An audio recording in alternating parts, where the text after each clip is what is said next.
Olimpiade Indonesia. Sedikit background saya menjabat sebagai Sekjen sudah sekitar 10 bulan. 4 tahun sebelumnya saya ada wakil Sekjen di Komite Olimpiade Indonesia. Jadi ini second term saya menjadi pengurus dari Komite Olimpiade Indonesia. Mungkin adik-adik sendiri masih bingung ya, apa sih Komite Olimpiade Indonesia? Jadi kami ini sebuah perusahaan besar untuk gerakan Olimpiade di Indonesia.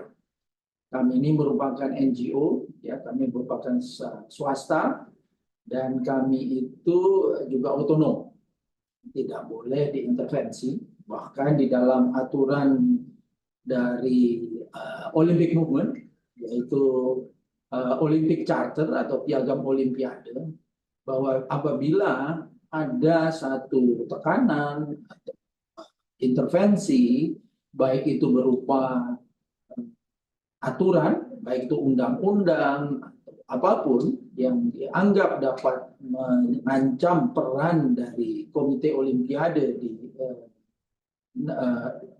negara masing-masing, itu bisa dibekukan NOC-nya, Komite Olimpiadenya. Dengan demikian konsekuensinya bahwa atlet-atlet di olahraga-raga prestasi itu tidak bisa bertanding keluar. Jadi benar-benar itu sangat dijaga.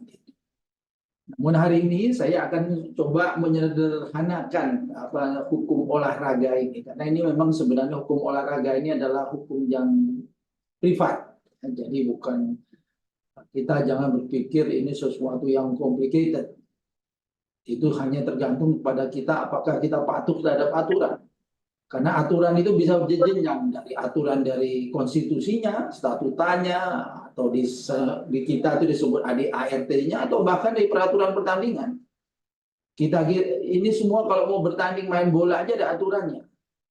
Kalau nggak ada aturan ya susah gitu. Jadi ini satu hal yang kalau dibilang sport law itu ada konstitusinya, ada juga rules and regulation. Walaupun rules and regulation itu biasanya spesifik terhadap olahraga tertentu.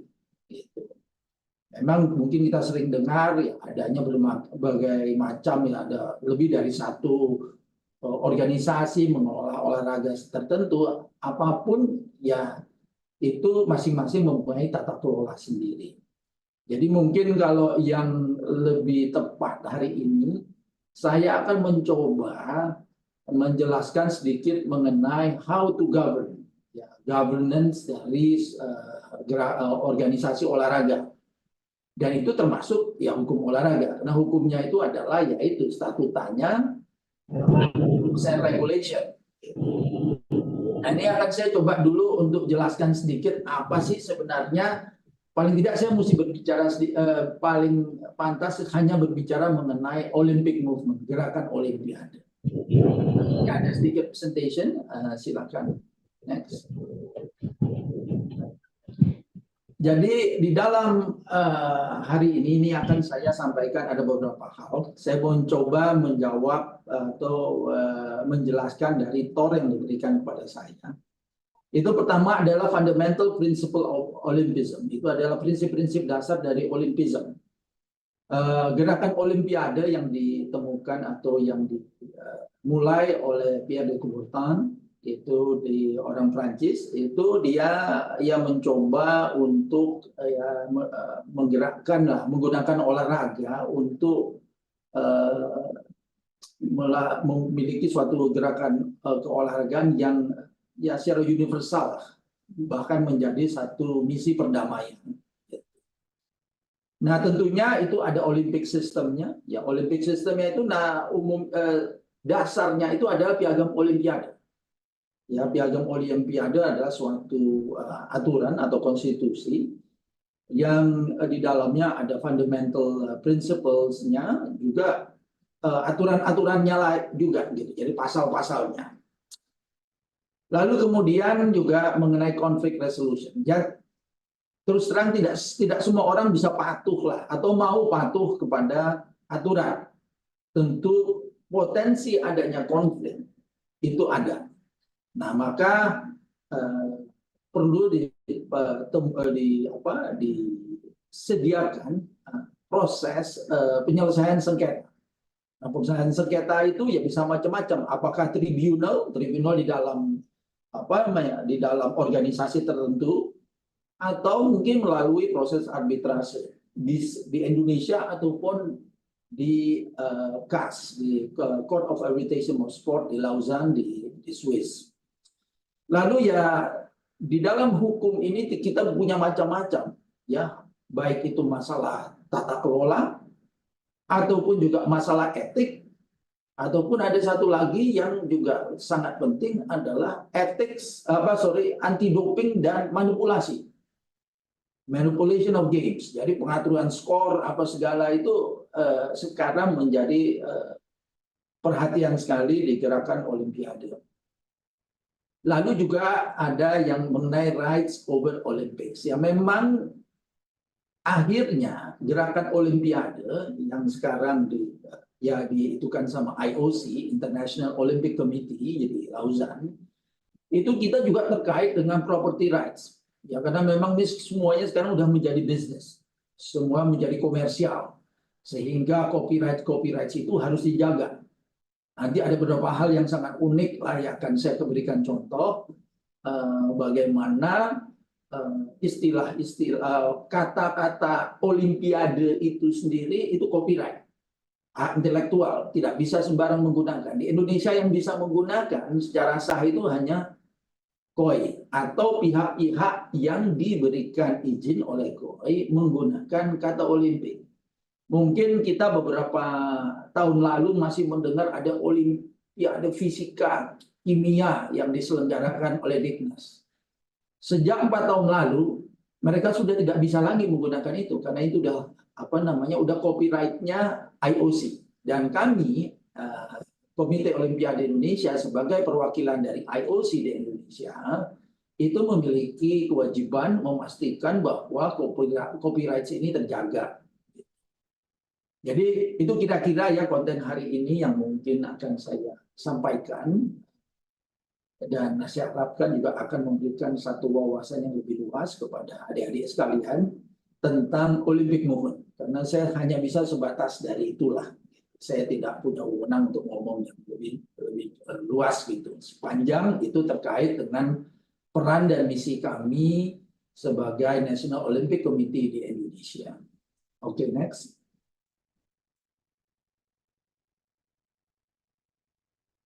Seperti saya sampaikan tadi bahwa Olympic Movement itu dasar konstitusinya adalah Olympic Charter, yaitu mengatur segala macam lah mengenai baik itu dalamnya tadi ada fundamental principles of Olympism atau juga ada aturan-aturan lain, termasuk misalnya bagaimana kami bisa menjadi sebuah NOC, bisa menjadi suatu National Olympic Committee. Ada persyaratannya, baik itu komposisinya, statutanya, dan segala macamnya itu diatur di dalam Olympic Charter.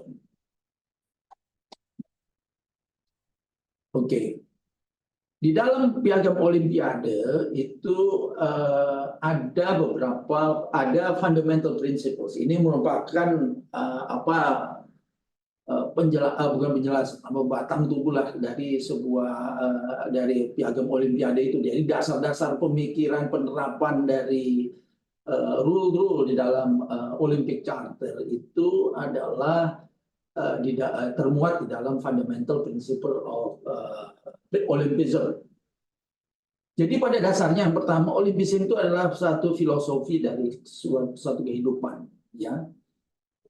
Jadi di sini bahwa dengan menyampurkan dengan pendidikan dan budaya, kita berharap bahwa gerakan Olimpiade, ya Olympism lah saya bilang itu, ya bisa menjadi dasar sebuah kehidupan di mana kita menikmati lalu memiliki nilai-nilai pendidikan yang dapat menjadi contoh yang baik, lalu juga memiliki suatu kewajiban sosial, serta memiliki penghargaan terhadap hak asasi manusia, dan juga dasar-dasar etik ya yang universal terkait dengan gerakan Olimpiade. Ini saya bisa jelaskan bahwa itu sebenarnya nilai-nilai itu sangat universal ya, nilai-nilai Olimpisme itu sangat universal, daily life lah ya, yang mana kami pun walaupun kami mengirimkan tugas kami adalah mengirimkan dan memulangkan atlet ke multi event yaitu ke Olimpiade, Asian Games atau SEA Games, tetapi kami juga memiliki peran dan kewajiban untuk menyebarkan nilai-nilai Olimpisme ini ke masyarakat lebih luas. Jadi bukan hanya masalah atlet elit, tapi justru kami harus memulai juga dari pendidikan tingkat dasar misalnya. Jadi orang sudah tahu nilai-nilai Olimpisme, masalah sportivitas, lalu masalah excellence, lalu masalah juga kesetaraan, equality gitu. Nah, itu hal-hal merupakan kewajiban kami sebagai NOC. Next. Ini seperti dilihat bahwa nilai fundamental principle dari Olimpisme yang kedua adalah yang menggunakan Olimpisme ini sebagai di tempat keolahragaan yang terkait dengan keharmonisan perkembangan manusia serta mempromosikan peaceful society ya untuk menjaga suatu human dignity gitu ya. Nah, ini yang kedua. Lalu yang ketiga adalah Olympic movement itu adalah satu ya emang terorganisasi gitu atau terorganize lah satu pergerakannya. Jadi tidak hanya spontanitas itu, tapi kita punya aturan gitu. Dan salah satunya termasuk adalah yang seperti saya bilang tadi bahwa mengenai copyright. Ini kenapa saya highlight ini its symbol is 5 interlaced rings. Walaupun itu ada makna, ini nantinya karena kita juga topik masalah hukum, ini masalah copyright ini menjadi sangat krusial. Ini bukan hanya masalah copyright, masalah image di Olimpiade itu juga nanti hal-hal yang akhirnya menyentuh persengketaan atau dispute di bidang hukum. Next. Nah, ini yang mungkin saya ingin coba menyamakan persepsi. Jadi Olimpisme itu melakukan atau exercise olahraga itu adalah hak asasi manusia. Ya, sama saja misalnya dengan di Undang-Undang Dasar kita, kebebasan berserikat, berkumpul, apa segala menyampaikan pendapat ini hanya kita. Tidak ada yang bisa melarang. Jadi inilah peran kami NOC untuk menjaga bahwa hak asasi orang untuk berolahraga itu terjaga. Ya, jadi tidak boleh ada diskriminasi. Ya, kita juga harus memahami itu. Serta ada prinsip dari friendship, persahabatan, solidaritas, dan juga fair play. Nah, inilah yang prinsip-prinsip dari Olimpisme juga gitu. Next. Nah, yang seperti saya sampaikan tadi mengenai human right ya, hak-hak berkumpul, berserikat, ini sebenarnya sama. Setiap organisasi di dalam gerakan Olimpiade ya itu harus harus memahami bahwa mereka itu mesti secara politik netral. Jadi tidak boleh menggunakan politik lah atau secara nyata menggunakan politik atau menggunakan olahraga untuk kepentingan politik. Kita tidak boleh tapi namun kita bisa pungkiri itu terjadi gitu ya. Tetapi kami harus minimize lah itu hal terjadi. Gitu. Di dalam gerakan Olimpiade, ya, mereka tuh memiliki hak dan kewajiban berotonomi.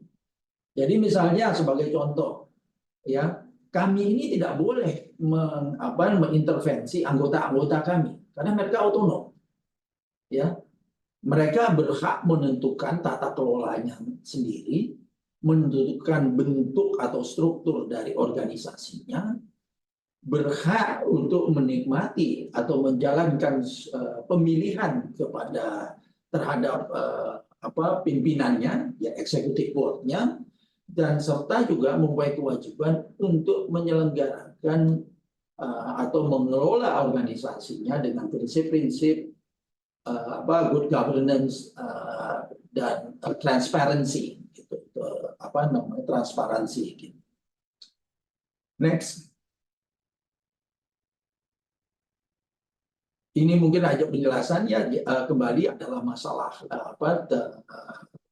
diamankan tidak adanya satu diskriminasi, baik itu terhadap ras, warna, maksudnya warna kulit, seks, sexual orientation, bahasa, religion, politik orientation, lalu dan maupun pendapat-pendapat, ya, baik itu secara nasional atau sosial origin, serta status-status lain.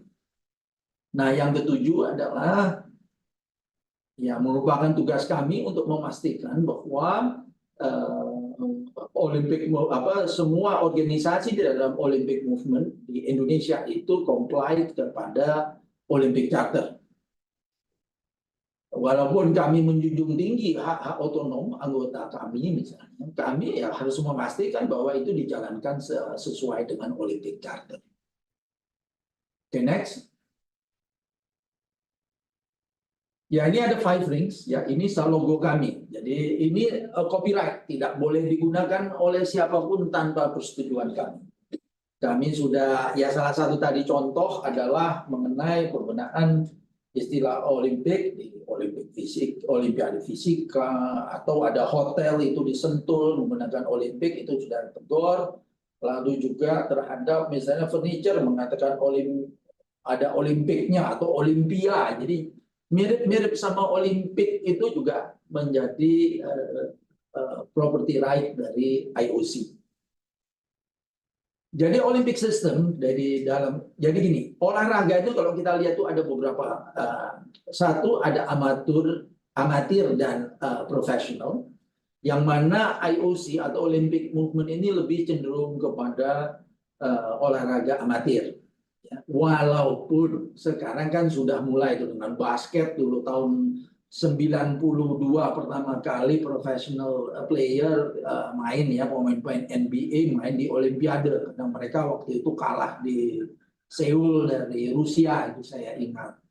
Nah, itu sudah mulai profesional. Lalu baik itu di tenis, di golf, itu sekarang sudah mulai professional player. Tetapi aturannya tetap aturan amatir, gitu ya.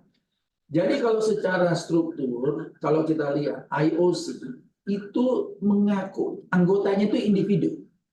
Ya.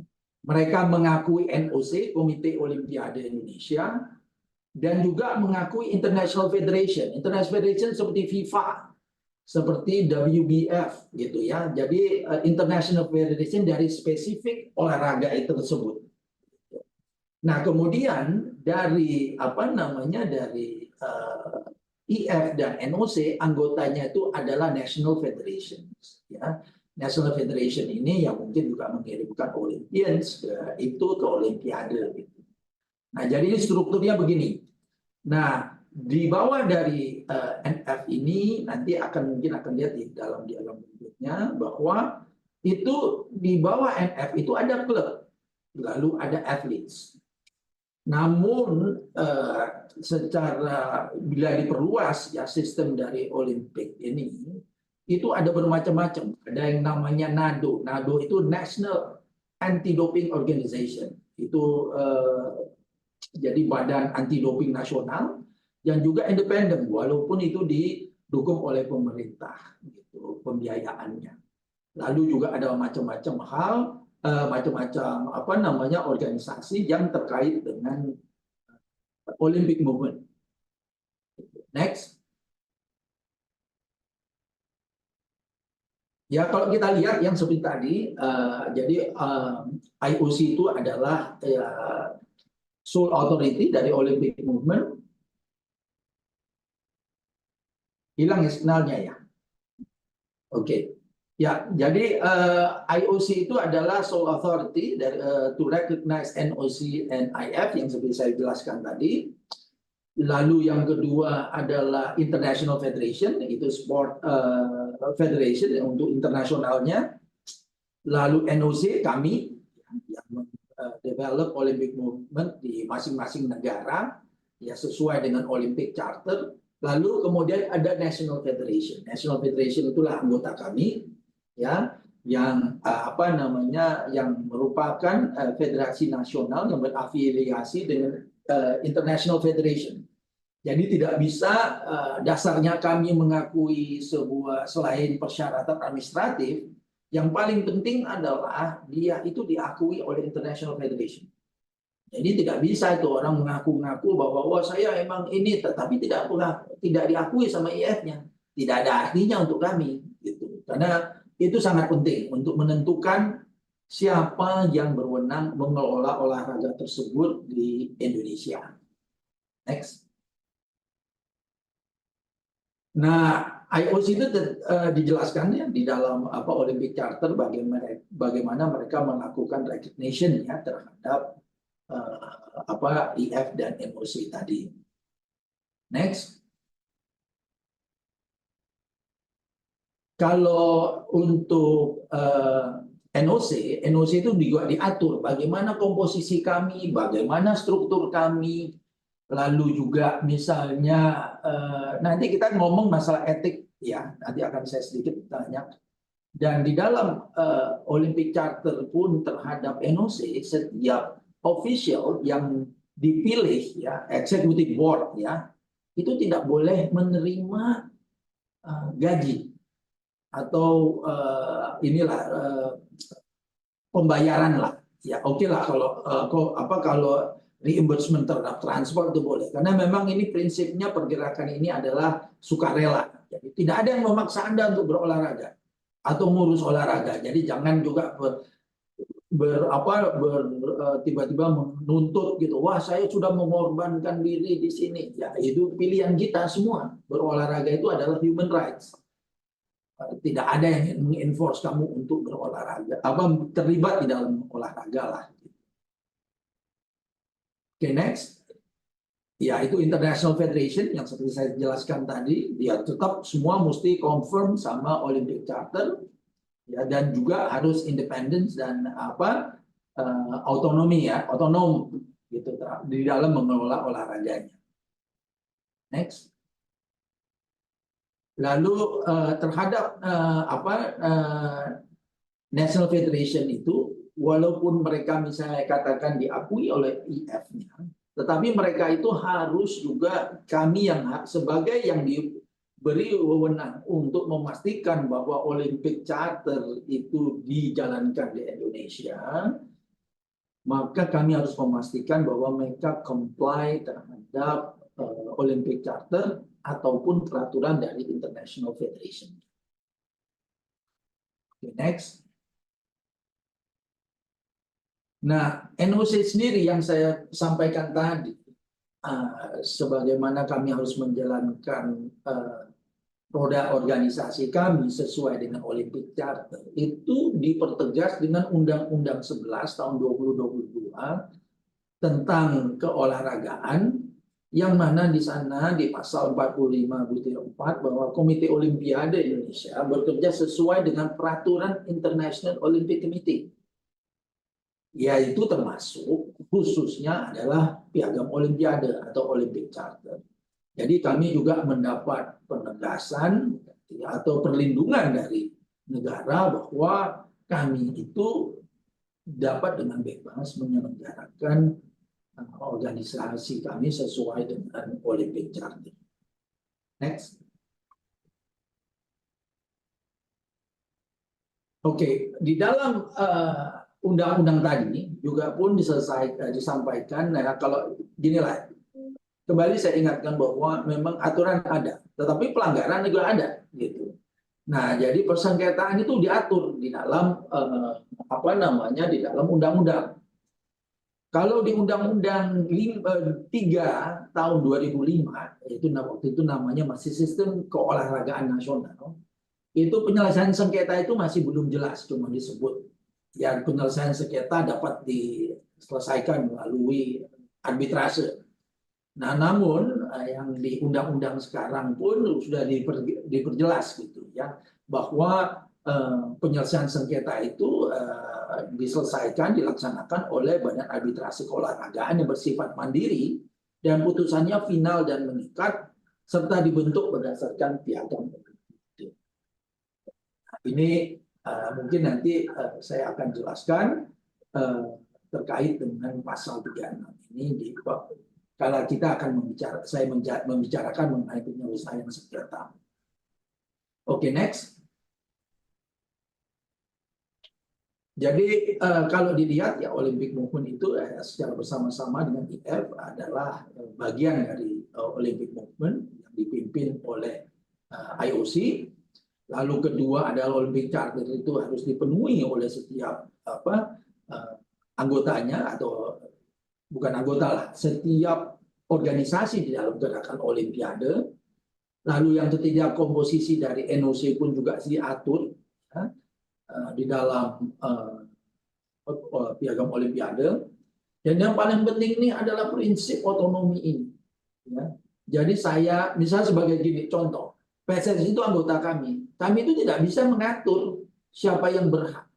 Kami itu tidak mengeluarkan surat keputusan atau pengukuhan atau pelantikan. Hak otonom itu ada di organisasi masing-masing, terutama pada saat dia melaksanakan munas, musyawarah nasionalnya, atau misalnya katakan mereka menyebutnya kongres, di mana mereka memilih ketua umumnya, di sanalah itu yang sah, itu yang bisa digunakan sebagai dasar bagi kami. Karena kalau kami menggunakan misalnya SK, kami mengatur SK lagi, yang ganti aja namanya, bukan PSSI, namanya KOI sepak bola, gitu kan.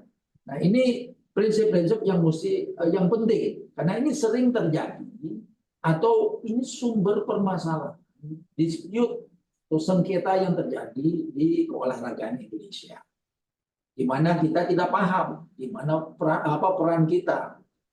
Untuk kami ya kalau dia dilakukan dari kongresnya, itu yang kami pentingkan, bukan dari tempat-tempat lain. Misalnya ada satu organisasi mengeluarkan SK pelantikan, nggak penting untuk kami. Yang penting adalah SK dari dari munasnya yang memutuskan siapa ketuanya. Ya itu penting. Soalnya kalau enggak, ya oke, mungkin ada satu dispute, ya dispute diselesaikan nanti di arbitrase. Bukan dengan kita saling bikin organisasi. Nah ini kan yang kasihan adalah atletnya. Yang berantem itu yang bertarung itu adalah pengurus, tapi ujung-ujungnya atlet yang menjadi korban. Oke, next. Nah, otonomi yang seperti saya bilang, kami tidak melakukan pengukuhan atau pelantikan, kami hanya menghadiri. Lalu kita tidak melakukan appointment, kami hanya mengakui.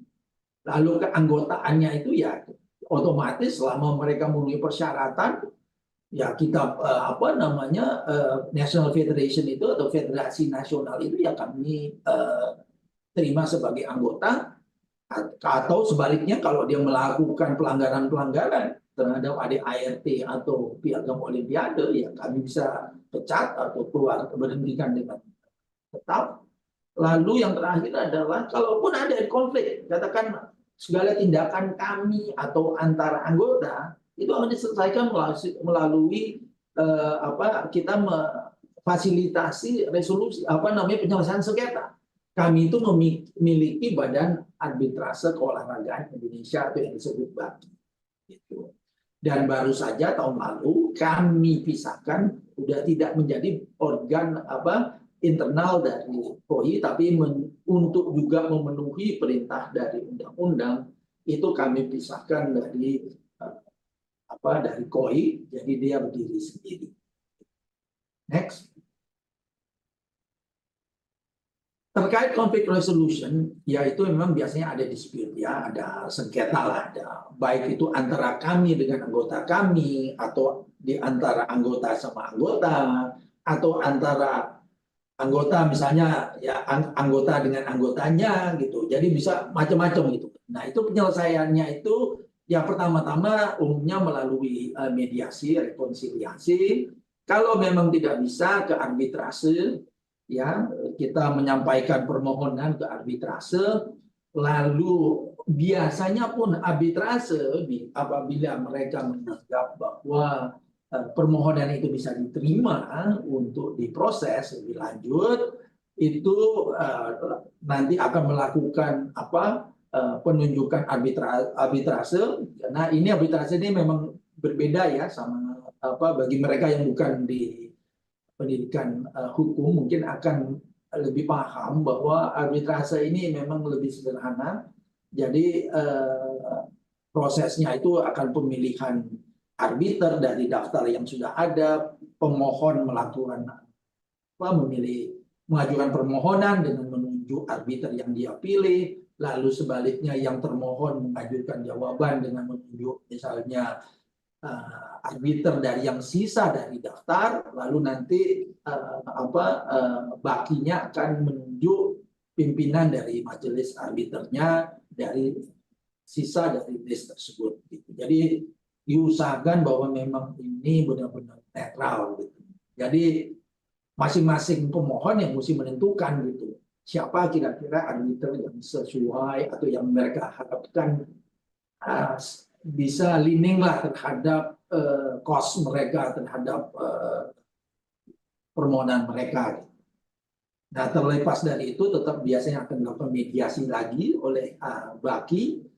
Lalu kalau tidak bisa tidak ada titik temu, baru melakukan proses dan kemudian award, itu merupakan putusan dari arbitrase baki. Namun ya memang di dalam undang-undang tadi yang saya sebut bahwa arbitrasenya itu kan disebut final and binding. Nah, final and binding itu sebenarnya dilihat dari bakinya sendiri, hukum acaranya gimana. Kebetulan di hukum acara dari baki itu bahwa apabila itu terkait dengan peraturan internasional, itu bisa banding ke CAS, bisa banding ke Court of Arbitration of Sport for Sport di Lausanne. Itu merupakan bentukan dari IOC ya untuk misalnya sengketa. Gitu. Nah, jadi ini kan internasional bisa saja pemahamannya bisa bermacam-macam. Misalnya sebagai contoh anti doping nggak bisa selesai di sini karena itu aturan internasional. Jadi bisa saja dia mesti punya hak untuk banding. Kami pun baru juga menjembatani antara baki dan NADO kita, namanya IADO ya, Indonesia Anti Doping Organization. Mereka buat MOU bahwa IADO pun menggunakan NADO, menggunakan baki sebagai badan bandingnya mereka. Gitu. Jadi karena memang persyaratan dari peraturan anti dopingnya itu mereka mesti mempunyai badan tribunal independen untuk apabila ada banding dari atlet yang terkena doping. Jadi proses conflict of resolution-nya nih kira-kira beginilah. Tapi mungkin perlu diingat juga bahwa conflict of resolution ini proses arbitrase itu rahasia. Jadi sekalinya permohonan sudah disampaikan, ya, itu sudah tidak boleh keluar kiri kanan tuh, apalagi terkait siapa saksinya, apa yang disampaikan. Nah, itu beresiko akan satu pelanggaran terhadap hukum acara. Atau bahkan kalau dilihat Undang-Undang 1999 itu tentang arbitrase, walaupun itu khusus masalah komersial ya kan, itu hampir sama gitu. Jadi semua putusan prosesnya itu semua rahasia. Nah, memang agak uniknya kalau di CAS itu putusannya terbuka, malah diumumkan. Kalau di Indonesia kalau melihat dari Undang-Undang 99 itu tahun 1999 bahwa ya itu baru bisa terbuka kalau didaftarkan di pengadilan karena memang untuk enforceability-nya, untuk menjalankannya itu harus didaftarkan di pengadilan. negeri, lalu dari situ mungkin bisa diminta kepada pengadilan putusan atau putusan dari arbitrase tersebut. Next. Nah, ini yang seperti tadi saya sampaikan. Jadi ada dispute, lalu prosesnya ke Baki, ada putusan, ya, lalu kita bisa ke KAS. Karena ini kan juga bukan hanya masalah olahraga, masalah kontrak pun juga bisa diselesaikan. Karena setiap dispute masalah keolahragaan bisa diajukan ke Baki kalau menurut kami gitu. Ada hukum acara kami. Gitu. Nah, jadi hal-hal ini kira-kira prosesnya begitu ya. Jadi final and binding-nya bisa saja di di kasnya gitu, bukan di tingkat Baki. Nah, yang juga ya, kalaupun ada dispute di Indonesia misalnya antara kami sama ini, tidak bisa kami langsung ke kas. Ya katakan saja Bakinya tiba-tiba bilang, oh kita nggak siap. Kenapa? Di hukum acara kami bahwa kita hanya bisa mengajukan permohonan ke KAS itu berupa banding, bukan permohonan awal. Jadi tidak sesederhana itulah. Next. Oke. Nah, kembali tadi kita sebut masalah etik di sport itu, atau paling tidak di dalam gerakan Olimpiade kita punya code of ethics. NOC sendiri punya code of ethics, lalu di IOC sendiri pun punya code of ethics. Di NOC punya dewan etik, ya, lalu di IOC pun punya juga ethics committee. Nah, ini banyak hal-hal yang mungkin yang etik di luar aturan yang menjadi perhatian. Masalahnya karena di olahraga ini saya bilang sekarang udah jadi bisnis triliunan, ya mungkin miliaran dolar lah gitu. Nah, jadi hal-hal seperti suap dan gratifikasi, lalu mengambil komisi, ya seringlah kita dengar berita-berita masalah pencalonan sepak bola di Doha, wah ribut, terkena Sepp Blatter, lalu bahkan Platini juga kena, ya ada juga komisi, lalu juga kembali lagi yang tadi ada judi gitu, ada betting gitu. Nah, ini yang harus dihindari. Bahkan di ethic and law, selain ini ya, saya tidak harus mau merangkum semuanya, tetapi juga misalnya sebagai contoh kami kirim atlet ke Asian Games, itu ada code of ethics-nya yang untuk menjaga, misalnya tidak boleh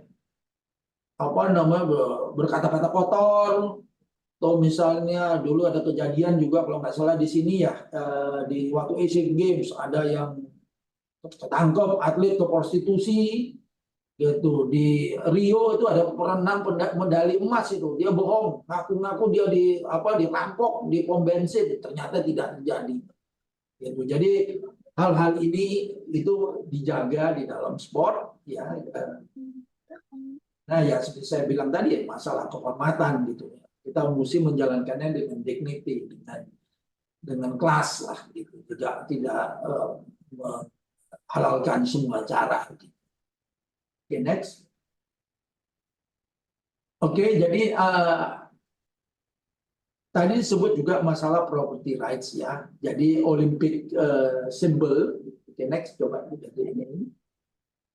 Sorry. Jadi Olympic symbol itu merupakan property rights ya. Itu hak dari IOC. Lalu juga Olympic flag, Olympic motto, ya, Olympic emblems itu yang 5 rings segala macam, Olympic anthems, ada flame-nya sama torch-nya, lalu juga ada designation-nya. Jadi untuk salah satu tugas kami adalah kami merupakan satu-satunya dan secara eksklusif memiliki otoritas untuk menentukan pakaian yang digunakan di dalam Olimpiade atau multi event internasional lainnya. Nah, ini nanti masalah sponsor apa segala, jadi tidak bisa sesederhana itu. Kalau dilihat ya di multi games itu ada restriction besarnya logo, lalu logo pakaiannya cuman boleh merek dari bajunya, tidak boleh sponsor-sponsor lain. Dan kita pun juga di dalam menggunakan emblem di dada kita atau di bagian-bagian lain dari uniform itu juga ada standarnya, tidak boleh sembarangan. Okay, next. Nah, saya sempat berkali-kali ngomong bahwa ini menjadi suatu bisnis miliaran, ya, dolar lah gitu. Nah, ini ada satu contoh bagaimana sekarang itu menjadi sangat complicated. Ada yang ambush marketing, ya. Ambush marketing itu adalah satu, ya seolah-olah tidak membajak gitu. Padahal dia bukan sponsornya, dia membuat seolah-olah dia membajak event tersebut, seolah dia menjadi sponsor. Ini satu contoh yang sangat unik, ya, itu di London 2012, di mana sebenarnya Adidas itu sponsornya London Organizing Committee. Tetapi Nike ini pintar, dia ngakal-akalan, nggak bagaimana dia. Karena sekarang dengan medsos pun juga sekarang ada restriction-nya. Nggak boleh itu misalnya orang menggariskan selamat, ya. Misalnya ada perusahaan, dia tidak berhak untuk menjadi bagian atau bukan merupakan sponsor dari Olimpiade atau NOC. Nah, lalu dia menggunakan image-image dari Olimpiade. Nah, itu nggak boleh. Nah, itu ditegur, itu dia merupakan copyright. Mungkin kita mulai dulu dengan video ini.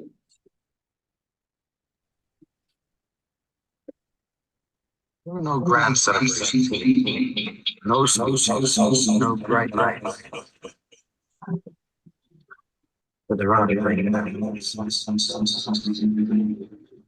somehow we somebody deserves it.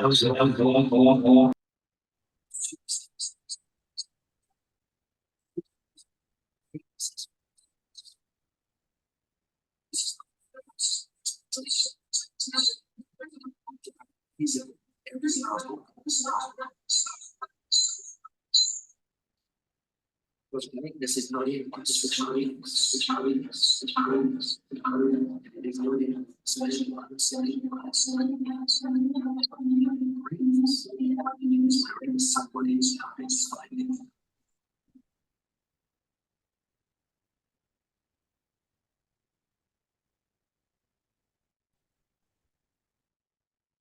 Jadi ya echo. Udah bisa dengar? Oke. Jadi ya itu kalau Anda lihat tadi video itu uniknya apa? Ya. Dia itu sebenarnya di dalam iklannya tidak boleh mengatakan London.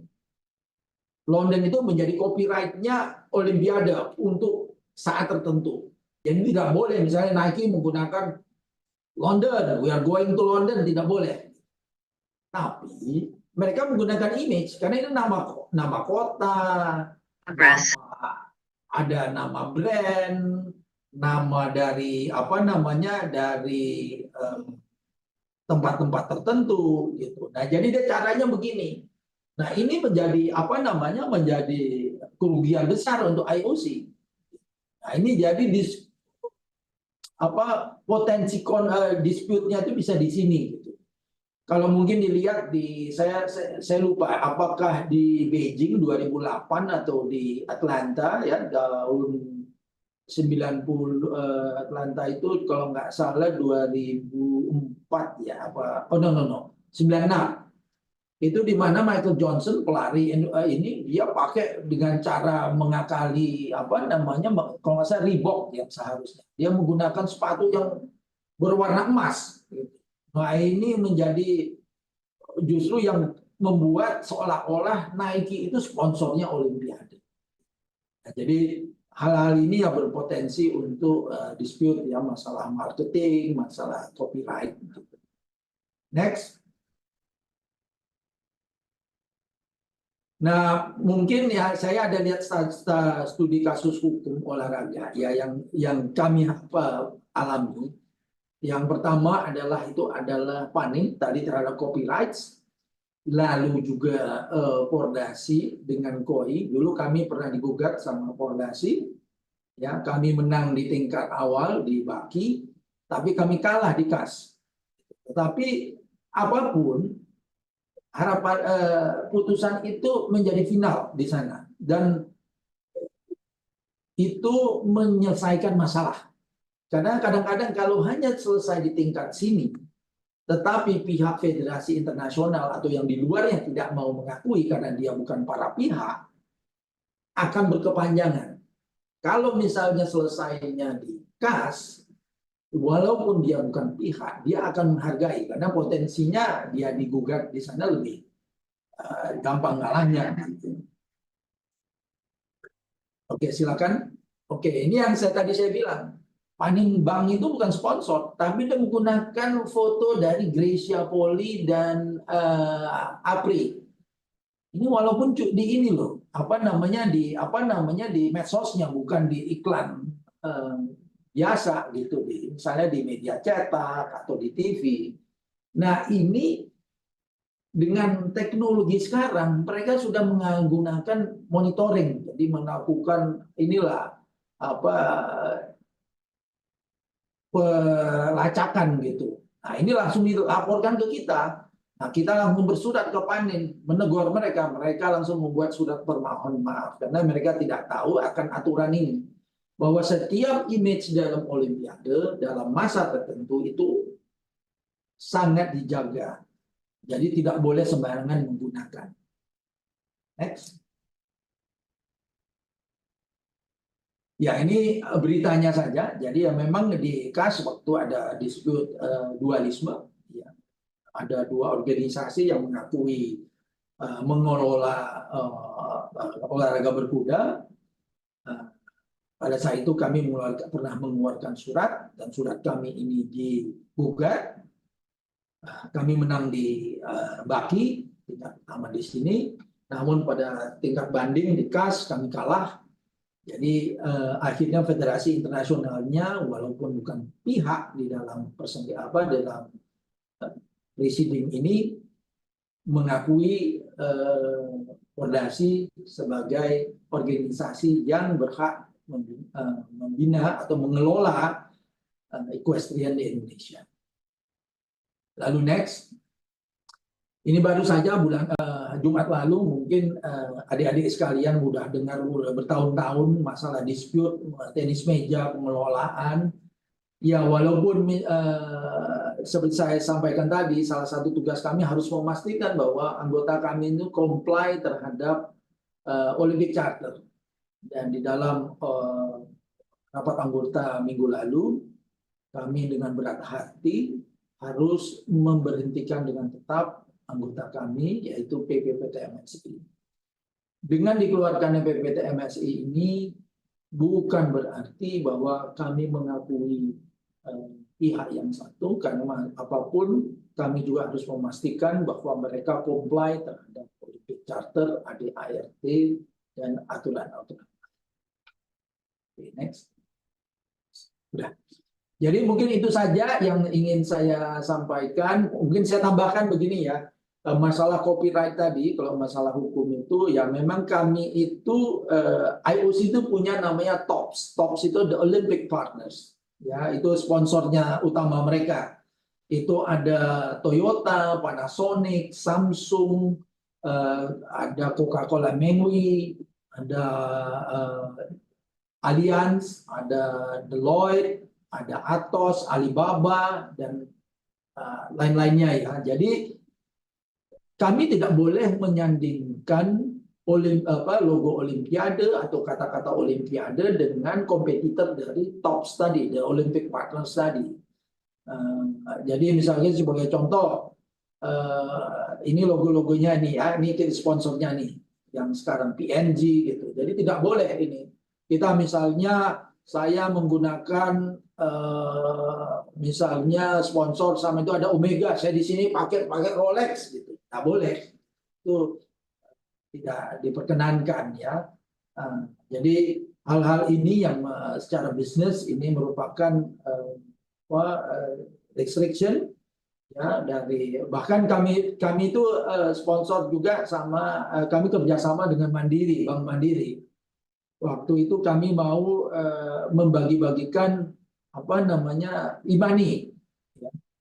Tetapi Visa sebagai sponsor itu juga punya ada prepaid system. Jadi tidak boleh e-money-nya. Kalau Mandirinya boleh karena dia mengeluarkan kredit card Visa. Gitu.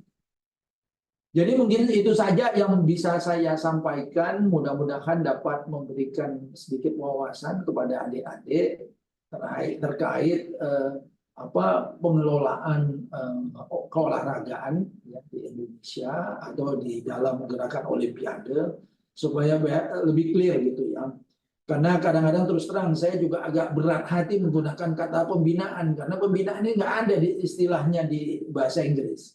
Yang ada di sisi kami itulah governance ya. Masalah hukum ya masalah governance bukan masalah pembinaan gitu. Nah, ini yang mungkin juga akan supaya lebih jelas gitu bahwa saya ingin lebih banyak membicarakan atau membahas mengenai governance. Jadi mungkin itu saja dari saya. Terima kasih Mbak Amel. Saya siap kalau ada pertanyaan-pertanyaan, saya akan coba menjawab. Terima kasih. Terima kasih banyak Pak Wijaya atas materinya. Benar-benar nih seru banget nih Pak. Karena udah ada orang yang antusias dan raise hand. Jadi apakah kita langsung mulai pertanyaan saja Pak? Oke, silakan. Boleh, mungkin dari Dito Sinto boleh langsung memperkenalkan dirinya dan dilanjutkan dengan pertanyaan. Terima kasih. Baik, Bismillah. Terima kasih untuk Mbak Amel terkait dengan kesempatannya dari pemateri. Mohon izin Bapak sebelumnya perkenalkan nama saya Dito Christopher Imanus Tompul dari mahasiswa ilmu kewargaan UPI Bandung Pak. Mohon izin Pak sebelumnya. Suatu kesempatan yang luar biasa bisa diskusi sama NOC gitu Pak. Mohon izin sebelumnya. Izin Pak, ada dua pertanyaan yang ingin Dito sampaikan. Pun juga bila mana ada kekeliruan mohon dimaafkan begitu Pak. Yang pertama, federasi cabang olahraga kan harus bersifat otonom ya Pak ya? Dan diatur oleh Olympic Charter. Nah, bila kita lihat di Indonesia, PBPP ini dikukuhkan pun juga di SK-kan kalau nggak salah ya Pak, oleh KONI itu Pak. Mohon izin sebelumnya Pak, oleh KONI.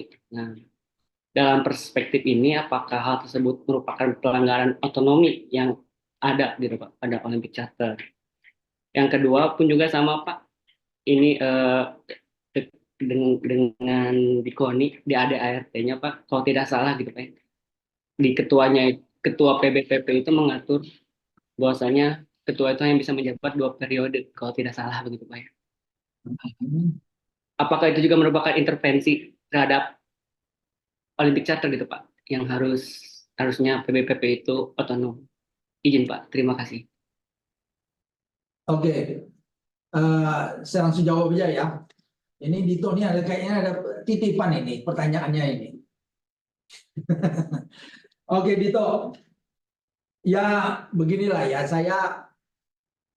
kami melihat ya menggunakan SK KONI ya itu suatu ini ya atau saya menggunakan bahasa begini.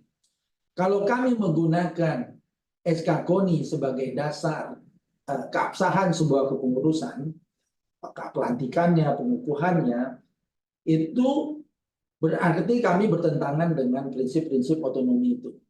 Ya, karena ya kami itu hanya melihat munas dari PB tersebut, bukan dari SK.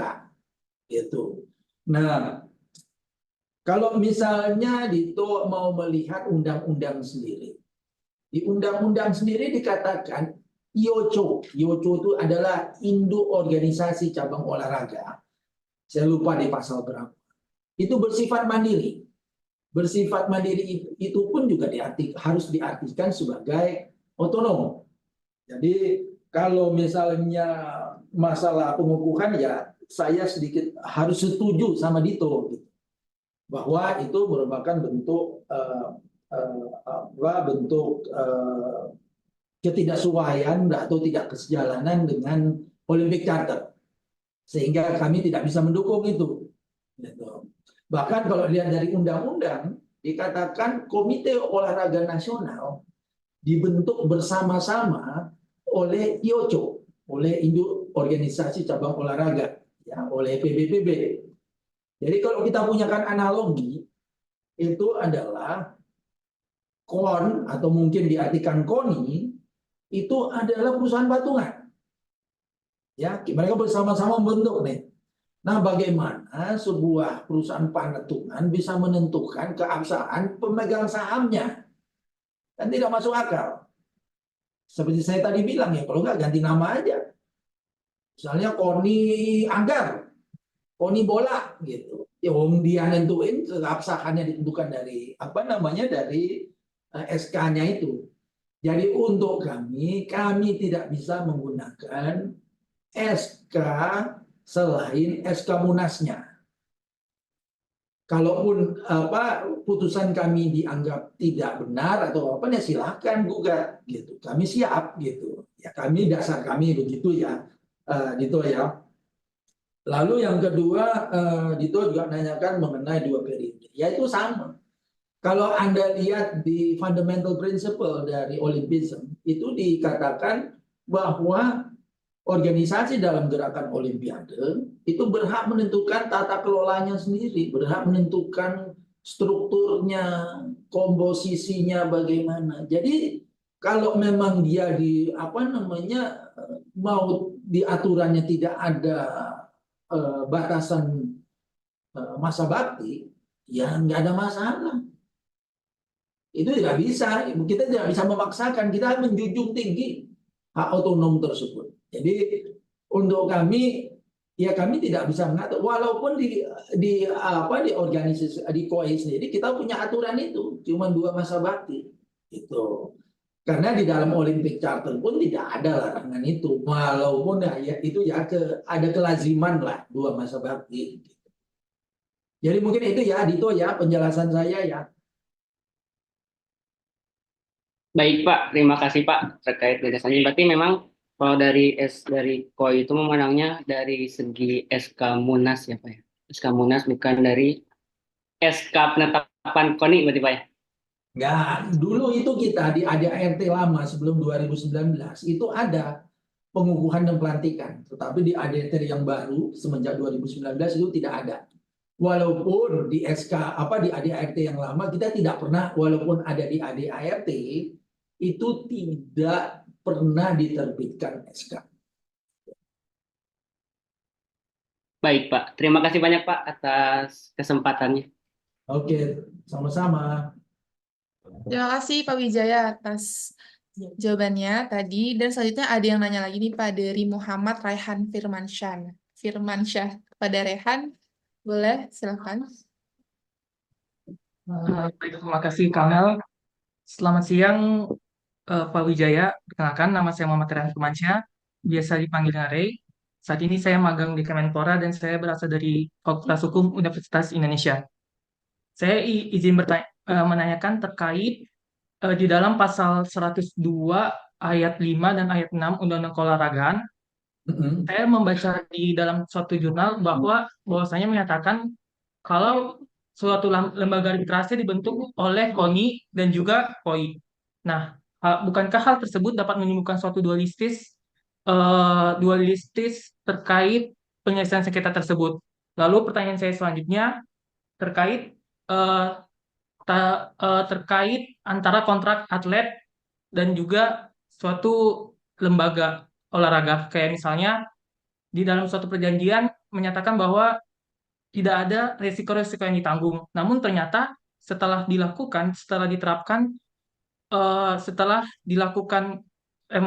olahraga tersebut ternyata atlet tersebut cedera, seperti kayak misalnya kakinya putus atau dan lain-lain sebagainya. Nah, selain penyelesaian,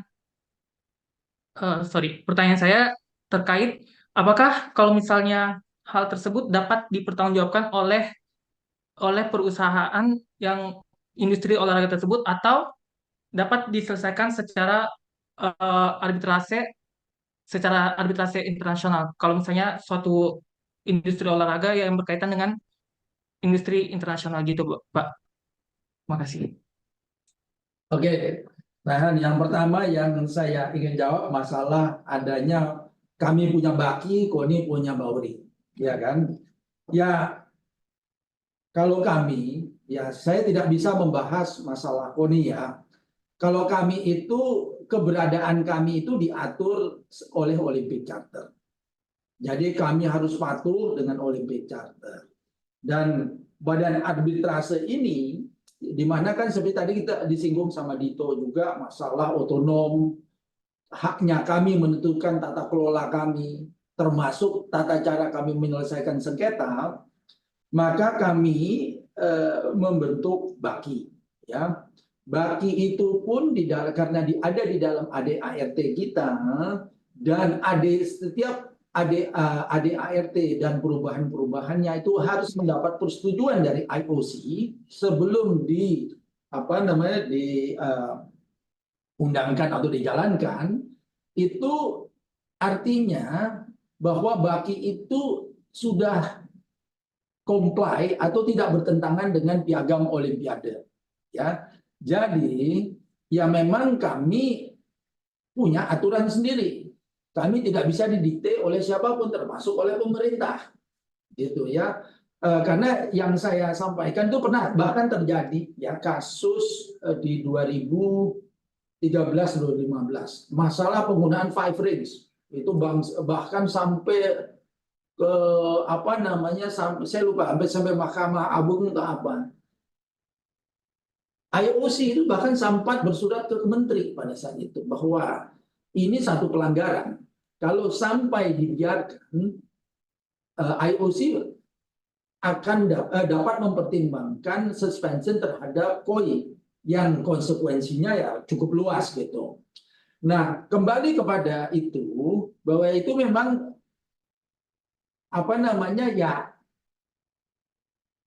memang ada duanya ini tidak membantu gitu ya, tidak membantu. Namun gimana pun juga ya yang dibaki ini kan sudah yang diakui sama IOC. Ya. Jadi akan dapat menyelesaikan masalah. Sebagai contoh ya, dalam kasus Pordasi dan KOI ya.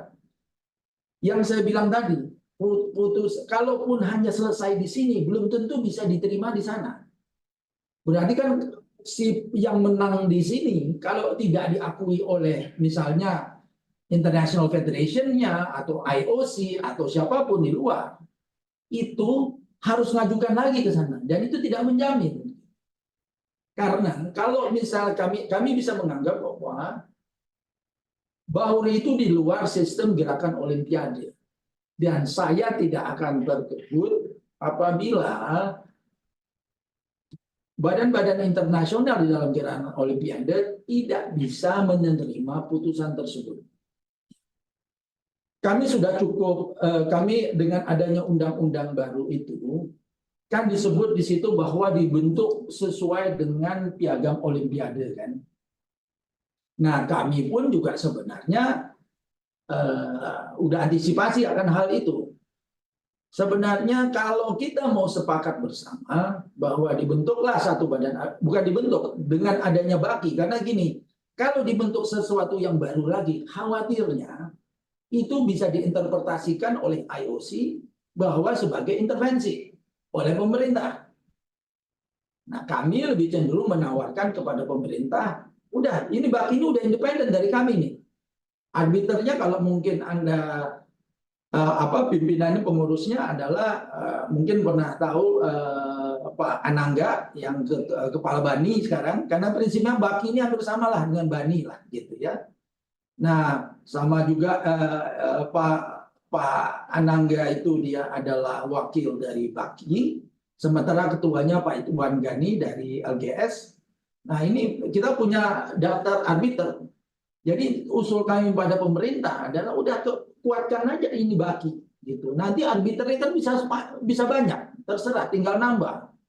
Jadi tidak ada sebenarnya dengan kalau memang satu karena ya terpaksa ya kami harus itu interpretasikan terjemahkan Kalau yang dibentuk sesuai jam Olimpiade adalah kok yang baki gitu. Nah, kita tawarkan untuk ini saja lalu diperkuat gitu. Masalah nanti ada chamber tertentu, misalnya ada chamber untuk kasus umum, lalu ada chamber untuk kasus misalnya kasus anti doping sendiri. Lalu masalah kasus atau dispute mengenai perpindahan atlet di PON itu punya ini chamber sendiri, arbiter sendiri, ya bisa saja gitu. Nah, jadi justru saya melihat undang-undang yang baru ini merupakan jalan keluar yang baik kalau semua bisa melihat itu dengan kepala yang atau pikiran lebih terbuka gitu. Ya. Lalu yang kedua mengenai kontrak antara atlet. Ya memang sebenarnya kalau dibagi arbitrase ya kan gini, ADART itu kan sebenarnya kontraktual. Itu adalah kontrak. Ya kan, kita kontrak patuh kepada ADART itu kan. Kalau misalnya ada dispute, ya seperti di ADART kami ada dispute, ya silakan selesaikan melalui arbitrase, melalui baki gitu. Nah, namun kalau misalnya tergantung di dalam ADART kami, yaitu antara anggota atau antara atlet dengan misalnya PB-nya atau dengan dengan klubnya. Klub kan bagian dari anggota dari PB gitu. Nah, bisa saja menggunakan arbitrase gitu. Jadi itu penyelesaiannya selama ada kesepakatan antara para pihak, ya, apakah itu dalam bentuk ADART atau memang ada kesepakatan di kontrak. Di kontrak kan biasanya akan dibilang kalau ada sengketa diselesaikan melalui apa. Nah, itu bisa saja. Selama itu ada, ya bisa diselesaikan di arbitrase. Cukup, Raihan?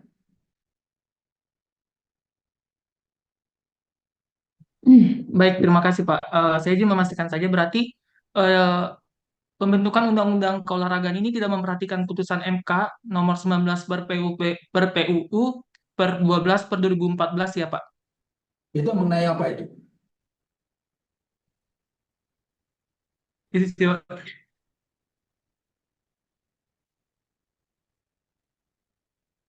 Itu yang antara Konikoy atau apa itu? Iya Pak.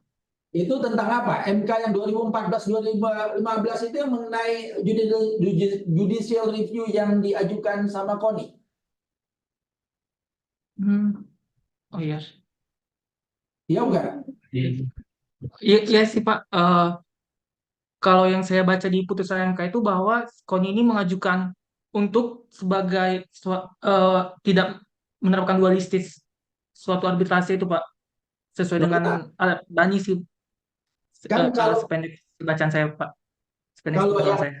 kalau Anda lihat di undang-undang keolahragaan sekarang, kan dibilang cuma satu penegasannya, ya kan? Ya memang sebenarnya dalam 2 tahun ini harusnya atau mungkin dalam waktu dekat ini sudah harus terbentuk satu. Ya, cuman untuk menanggulangi resiko atau potensi dianggap intervensi pemerintah terhadap KOI, makanya kami usulkan ke pemerintah gunakan saja baki. Dia kan udah independen, nggak ada urusannya sama kita. Ya, tidak ada, saya tidak melihat ada yang menang atau yang kalah. Ini justru yang menang-menang semua, win-win kepada semua gitu. Jadi tinggal diperkuat bakinya bagaimana, lalu selesailah masalah. Jadi cuma satu gitu. Oke, Ya Pak, terima kasih Pak. sama-sama. Terima kasih Pak Wijaya atas jawabannya yang telah diberikan. Selanjutnya masih ada pertanyaan lagi nih Pak dari Muhammad Zorif. Kepada Muhammad Zorif, dipersilakan untuk unmute. Terima kasih. Oke, halo Pak. Perkenalkan nama saya Dorif, saya dari Universitas Katolik Parahyangan Bandung. Saya ada satu pertanyaan Pak. Kalau misalkan penundaan pembayaran gaji atlet itu termasuknya itu masuk ke sengketa olahraga atau sengketa Sorry. Ketenaga kerjaan, Pak. Itu aja. Oke, saya khawatirnya itu banyak ketenaga kerjaan ya kalau untuk itu ya. Tapi namun kan lihat juga kontraknya bagaimana gitu. Antara kontraknya itu kalau ada dispute dikatakan diselesaikan di arbitrase, ya selesaikan arbitrase gitu. Itu kan tergantung kontraknya. Jadi saya tidak bisa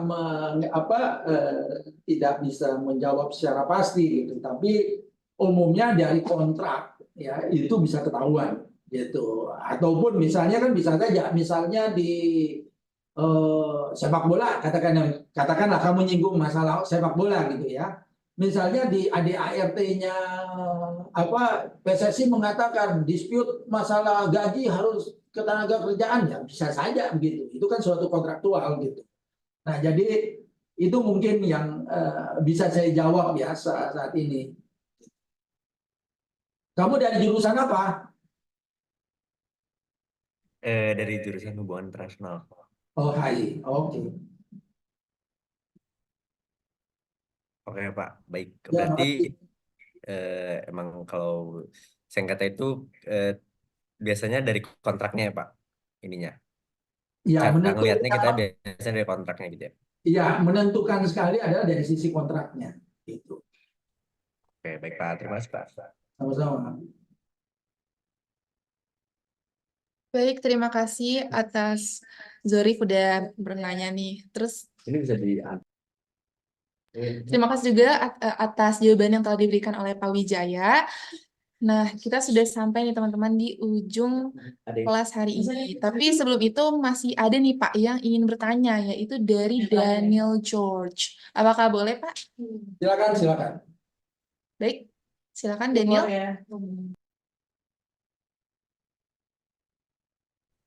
Oke, sebelumnya suaraku kedengeran nggak? Kedengaran. Oke, terima kasih atas kesempatan yang diberikan. Sebelumnya aku izin off-cam karena internet di sini nggak memungkinkan aku untuk on-cam. Terkait dengan pertanyaan yang ingin saya ajukan kepada Pak Wijaya, mungkin saya memiliki 2 pertanyaan yang bisa dijawab dengan singkat ya Pak. Dan pertanyaan ini bersifat fundamental dan juga praktikal. Yang pertama karena terkait dengan pembahasan hukum keolahragaan pada materi kelas hari ini, saya memiliki pertanyaan terkait dengan bagaimana KONI ini mendukung pengembangan kesadaran hukum di kalangan para atlet, khususnya atlet muda, untuk menghindari pelanggaran aturan serta sanksi yang mungkin ditimbulkan dalam suatu industri keolahragaan. Yang kedua, mungkin secara praktikal, saya ingin tahu bagaimana KONI ini bekerja sama dengan lembaga atau pihak terkait lainnya untuk memastikan implementasi hukum keolahragaan yang efektif dan efisien di kalangan industri olahraga. Mungkin sekian Pak pertanyaan yang bisa saya ajukan. Terima kasih. Oke. Sebelum saya jawab, Daniel dari mana? Oh iya Pak, sebelumnya saya izin perkenalkan, saya dari Universitas Presiden, jurusan Hubungan Internasional. Terima kasih Pak. Oke. Jadi untuk menjawab Anda, memang kita kan tatanan governance-nya ya, tata kelola kita itu memang terkait dengan terutama untuk KOI ya, adalah masalah piagam Olimpiade, AD/ART kita sendiri, serta juga kita tentunya memperhatikan undang-undang atau peraturan-peraturan turun. Ya tentunya kalau kami dari sisi organisasi yang bisa kami lakukan adalah melakukan pengawasan. Kembali kami tetap menjunjung tinggi prinsip-prinsip otonomi itu. Nah, namun sebagai contoh yang Anda sampaikan misalnya tadi menanyakan bagaimana kami bisa mengenforce aturan. Ya contohnya yang tadi yang masalah tenis meja ya. Tenis meja itu ya kami melihat ada satu pelanggaran. Sehingga yang bisa kami lakukan itu adalah secara keorganisasian ya, tidak ada hal lain, kami bukan badan lembaga hukum, penegak hukum, tapi kami bisa melakukan satu tindakan sampai bahkan pemecatan. Demikian pula juga kepada atlet-atlet ya tentu kita aturan-aturan yang kita lakukan adalah penyuluhan-penyuluhan. Kami mendampingi misalnya NADO ya, National Anti-Doping Organization, IADO kita, yang melakukan penyuluhan-penyuluhan gitu terhadap program-program anti doping. Ya baik itu anti doping ataupun di luar dengan NADO pun kami melakukan penyuluhan-penyuluhan terkait game manipulation ya, manipulasi pertandingan ya, match fixing segala gitu. Namun memang diperlukan kesadaran semua gitu terhadap aturan. Jangan hanya dipikir ini karena sering adalah itu pemikiran keolahragaan ini sangat primitif. Dulu bisa, kenapa sekarang nggak bisa? Nah sekarang itu teknologi sudah sangat sangat canggih gitu. Orang bisa tahu dalam waktu detik udah ketahuan. Ini sebagai contoh yang saya ini berkali-kali saya contohnya. Kalau misalnya IOC melihat ada satu pelanggaran di Indonesia, mereka akan lapor ke kita, minta kami investigasi atau menjadi perhatian kami. Nah, pada waktu PON Papua, ya sebulan sebelum ke Papua itu ada, kami mendapat surat dari IOC atau email dari mereka mengatakan, itu ada match fixing di cabang sepatu roda. Diduga bahwa tuan rumah akan dapat 7 emas. Nah, ternyata dia dapatnya dari YouTube. Salah satu influencer itu, pelatihnya ngomong gitu, iya ini udah diatur lah, pokoknya tuan rumah bakal dapat 7 emas, gini. Wah, jadi repot kita kan. Ternyata benar 7 emas gitu. Nah, jadi memang yang penting itu adalah bagaimana kami mengingatkan atlet-atlet, pengurus dan segala macam itu untuk comply terhadap aturan. Paling yang bisa kita lakukan adalah sebagai contoh.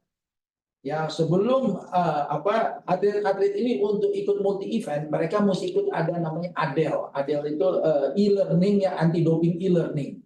Ya, itu suatu program dari internasional dan juga harus dilakukan. Jadi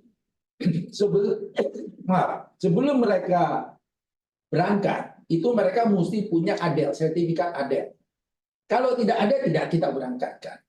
Gitu. Jadi paling enforceability-nya itu sebelum keberangkatan. Karena kami itu ya tanda kutip bukan yang membina, kami hanya mengirimkan dan memulangkan. Gitu. Yang melakukan pembinaan itu adalah cabur-cabur. Gitu. Jadi sebenarnya cabur-cabur inilah yang harus aktif memberikan penyuluhan, pendidikan kepada para atletnya supaya comply terhadap aturan. Jadi mungkin itu ya kali ya yang Daniel ya, kalau mudah-mudahan bisa menjawab kedua pertanyaannya gitu.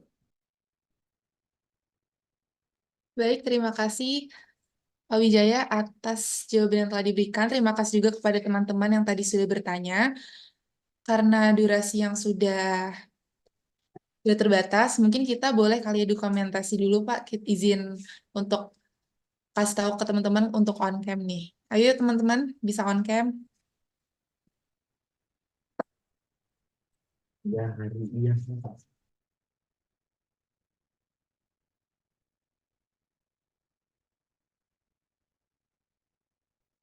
Ayo yang lain yang belum on cam boleh tolong nyalakan kameranya. Masih banyak nih yang belum on cam.